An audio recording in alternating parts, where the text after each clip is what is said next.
And I am back. Para sa mga nakamiss sa akin, na-miss ko din kayo. At para sa mga akala hindi na ako magbabalik, nandito muli ako para maghatid ng mga gadget reviews and of course, mga gadget guides para sa mga gustong matuto sa tech. Anyway, ayun nga, para sa mga walang pakialam dyan, mag-skip na kayo sa next part ng video na to para tuloy na kagad tayo sa gadget review. Para sa mga magpakialam, medyo dadaldal muna tayo konti. So, bakit ba ako nawala? Unang-una, ang dami kong ibang ginagawa sa buhay, syempre. So, medyo na-distract tayo. Tapos, aside pa dyan, tinamaan ako ng lintik na COVID na yan at hindi masayang magka-COVID. After naman nun, syempre, nag-anxiety tayo, existential crisis at scheduled breakdown.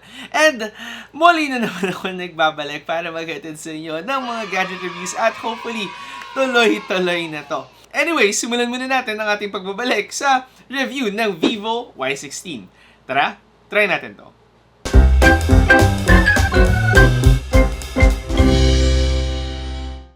So, para sa mga naghahanap dyan ng isang budget phone na pang matagalan, you might want to check out the VIVO Y16. Bakit nga ba yan? Ano yung magaganda sa phone na to? Ano yung magiging compromise natin? Pag-usapan natin yan sa video na to.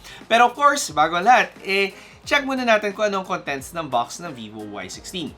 Of course, unboxing the VIVO Y16, you still get that trademark budget VIVO phone unboxing kung saan nasa puting box yan with the VIVO logo at ang model number natin. And then, kapag tinanggal mo ang kanyang cover, nandiyan ang VIVO Y16 covered in a much more premium plastic para sa isang budget phone. Tapos, underneath niya na yung kanyang mga documents, ang kanyang, surprisingly, a USB Type-C cable at, of course, ang ating charger. So, yun lang ang laman ng box natin for the VIVO Y16. So, of course, take note nyo lang na hindi provided ang wired earphones for this phone at saka ang kanyang jelly case. So, I do suggest na kapag bibili kayo ng VIVO Y16, i-prepare nyo na ang mga accessories niya para pag dumating, syempre, mas ma-enjoy nyo kagad ang phone na to.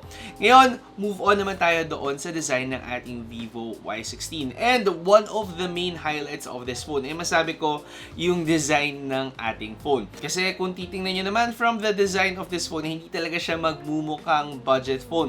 Mula doon sa napaka-shining, shimmering na back design niya na parang brush metal finish. Tapos, samahan mo pa ng ganitong color gold. Masabi ko nga naman, very premium ang itsura ng ating VIVO Y16. Tapos, isama mo pa yung kanyang camera setup na masasabi kong, again, napakaganda at napakalinis and complemented pa yan ng sights ng ating VIVO Y16 in the color gold. And this time naman, in powder metal finish na masasabi ko talagang napakaganda at na-elevate ng maigi ang design ng ating budget phone. Available ang VIVO in two different colors. Itong nasa atin ngayon ay ang drizzling gold. Tapos yung isa nyo pang option is stellar black. Both good designs. If habol nyo yung mas eye-catching, of course, go for the gold. Pero kung gusto nyo naman yung mas muted design, meron nga naman tayong stellar black. So for a budget phone, masasabi ko lang, medyo wagi talaga yung mga VIVO phones natin kung saan, yes, although plastic yung build ng ating mga budget phones, talagang truly naman nagmumukhang premium pa din with the VIVO phones, especially with the VIVO Y16. Ngayon naman para sa mga sides natin, for the VIVO Y16, dito sa kanyang right side nakalagay ang kanyang lock button that also doubles as a fingerprint sensor.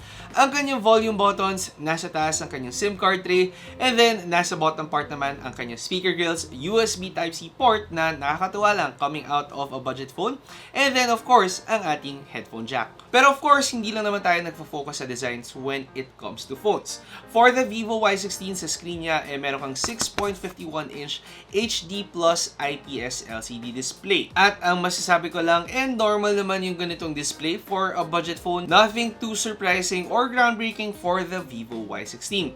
Samahan mo naman yan ng kanyang mono speakers na masasabi kong, again, normal for a budget phone.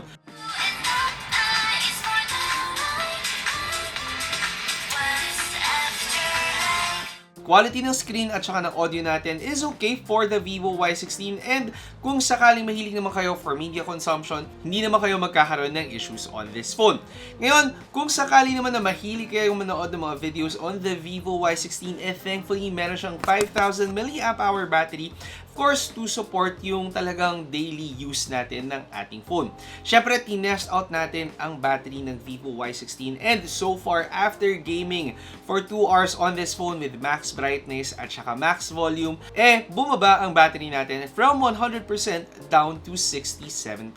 Masasabi kong para sa ganitong performance, we get an average to a little above average pagdating sa battery performance ng isang phone. At syempre, kung plano nyo naman mapahaba ang battery life ng inyong phone, kailangan nyo lang ibaba ng konti ang kanyang brightness at hinaan ng konti ang kanyang volume para ma-make sure na magtagal siya buong araw. Siguro kailangan nyo lang at least or maybe at most na 1 charge per day para talaga magamit nyo ang phone nyo ng isang buong araw. Side pa dyan, kung sakali naman na malobat din kayo, meron din siyang 10-watt charging para syempre ma-charge ang inyong 5,000 mAh battery. Medyo magtatagal lang ang pag-charge natin with the Vivo Y16 but then again, para sa mga budget phones, wala din naman talaga nag-offer ng super fast charging na under 1.5 hours on charging. So still, nagfo-fall pa rin tayo doon sa mga bagay na masabi ko ang i-expect mo sa isang budget phone. Ngayon, moving on, doon naman tayo sa mga bagay na ma-offer sa inyo ng Vivo Y16. And of course, yung isa dyan ang kanyang camera performance. For this phone, meron siyang dual camera setup dito sa kanyang likuran, isang 13 megapixel wide-angle main camera, tapos isang 2 megapixel macro lens, and of course, dito naman sa kanyang harapan is a 5 megapixel front-facing camera. Syempre, tinest out natin ang Vivo Y16 at ito yung mga photos na nakuha ko with this phone. For the photos taken with the Vivo Y16, masasabi ko lamang na medyo give and take tayo on this phone, and as long as ma-make sure natin na nasa magandang lighting situation ka, makakakuha ka ng magandang photos with this phone. Surprisingly, for photos taken in low light situations, meron naman tayong good amount of contrast and saturation. Yun nga lang, medyo lacking tayo in dynamic range para talaga mas ma-even out niya yung darker parts ng ating mga photos. Masasabi ko na mas makakakuha talaga tayo ng magagandang output as long as i-make sure natin na meron tayong magandang light source when taking photos on this phone. Yes, admittedly, wala tayong ultra-wide lens on the Vivo Y16, pero hindi naman siya malaking deal breaker sa akin considering na kadalasan pagdating sa mga ultra-wide lens ng mga budget phone, more on parang additional gimmick lang sila at hindi talaga sila nakaka-produce ng magaganda or ng up-to-par output para sa ating mga main cameras. So, as long as ang hilig nyo lang gamitin talaga ang main camera ng phone nyo, baka hindi nyo rin i-mind ang kawalan ng ating ultra-wide lens. Overall, ang masasabi ko sa Vivo Y16, you get yung output na what you would usually expect mula sa isang phone at this price range at hindi naman siya magpo-fall short ng maigi mula sa expectations natin. Para sa akin, yung main na ma-offer talaga ng Vivo Y16 yung internal specs niya and mostly doon sa memory ng ating phone.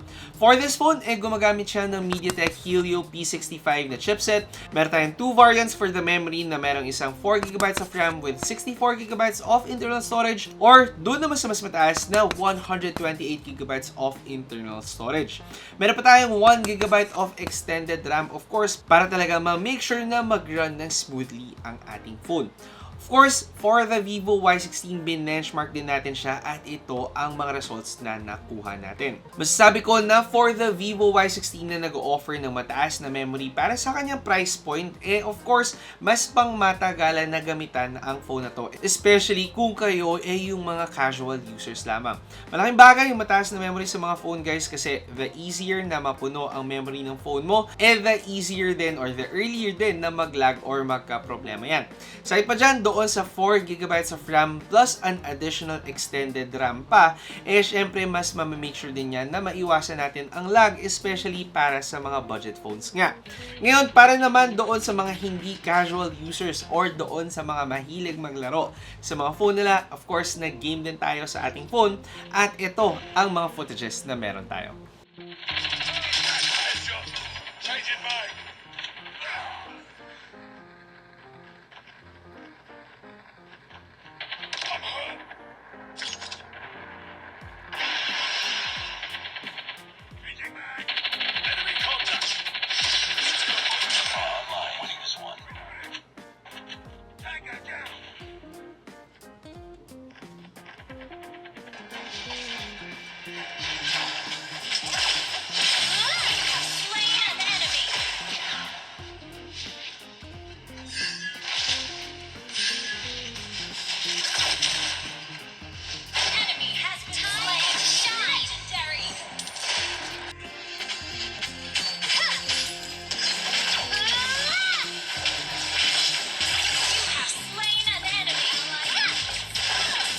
this is the performance that we can expect from a budget phone kung saan syempre mababa yung mga settings natin para talaga mag-run na smoothly yung mga ating games.